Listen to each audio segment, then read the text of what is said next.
Sports চ্যানেলে তোমাদেরকে স্বাগতম। ইন্ডিয়া 13 বছর পর যে ট্রফি আইসিসি ট্রফির যে আক্ষেপ সেটা কিন্তু গোচালো। সত্যি কথা বলতে গেলে ইন্ডিয়ার আজকে যে শেষের দিকে কিন্তু সিচুয়েশন এরকম ছিল, একদম হেরেই যাচ্ছিল। এত ইজিভাবে সাউথ আফ্রিকা জেতার সিচুয়েশনে ছিল যে 32 বলে 34 রান রাখতো, সেখানে ক্ল্যাসেন ছিল, মিলার ছিল, so it was quite easy. But যখনই ক্ল্যাসেনের উইকেটটি পড়লো তখন কিন্তু সিচুয়েশনটা ডিফারেন্ট হয়ে গেল এবং বুমরা এসে যখন শেষের দিকে এসে 17তম ওভারটিতে এসে উইকেটে নিয়ে নিল।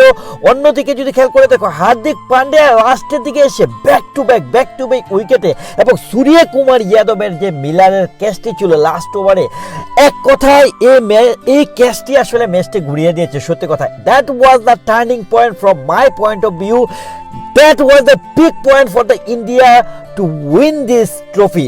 Honestly speaking, একটা আমি পয়েন্ট দিয়েছিলাম যে ইন্ডিয়ার জেতার রেশিও হচ্ছে পার্সেন্টেজ হচ্ছে 40%। যখন আমি তাদের স্কোরটি দেখলাম 176, খেয়াল করে দেখো ইন্ডিয়ার এই স্কোরটি আসলেই কিন্তু এই পিচের জন্য এনাফ না। Honestly speaking, it was so lucky at the last moment for India, যেভাবে তারা টার্ন ব্যাক করলো। সত্যিকার অর্থে বুমরার ওই যে বলটি এবং আশদীপের যে উইকেটটি এবং হার্দিক পান্ডিয়ার back to back wicket, Suryakumar যাদবের যে লাস্ট মোমেন্টের যে কেসটি, সত্যি কথা বলতে যে লাস্টের 6 ওভার ইন্ডিয়ার জন্য স্বপ্নের মতো ছিল।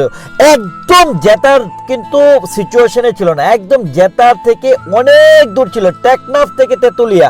মানে এক কথা হচ্ছে যে অসাধারণভাবে আসলে ইন্ডিয়া কামব্যাক করে ইউটার্ন নিয়ে কিন্তু ট্রফিটি মানে সাউথ আফ্রিকার হাত থেকে ট্রফিটি নিয়ে কিন্তু ইন্ডিয়া তাদের নিজের ঘরে নিয়ে আসলো, যেরকমটা ইন্ডিয়া ডিজার্ভ করছিল ওডিআই ওয়ার্ল্ড কাপের ট্রফিটি, যেটা কিনা অস্ট্রেলিয়া লাস্ট মোমেন্টে এসে ইন্ডিয়ার থেকে যেভাবে ছিনিয়ে নিয়েছিল।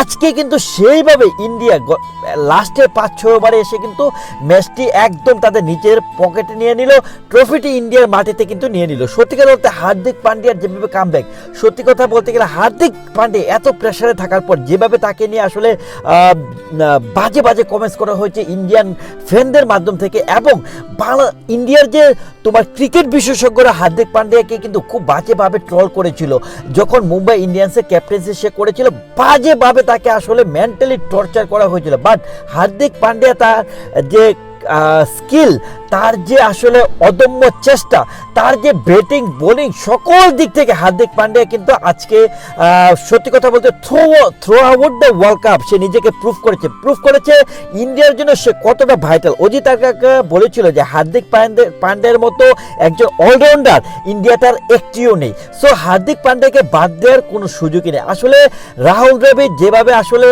ইন্ডিয়ার টিমটিকে গুছিয়েছে, সত্যিকার অর্থে যেভাবে তারা ওডিআই ওয়ার্ল্ড কাপে যেভাবে এই দলটিকে নিয়েছে এবং আজকে যেভাবে আসলে ট্রফিটি ওরা জিতলো, সত্যি প্রশংসা দাবিদার, the deserve it. South Africa সত্যি তাদের জন্য মানে খারাপ লাগার মতো সিচুয়েশনই হবে তাদের।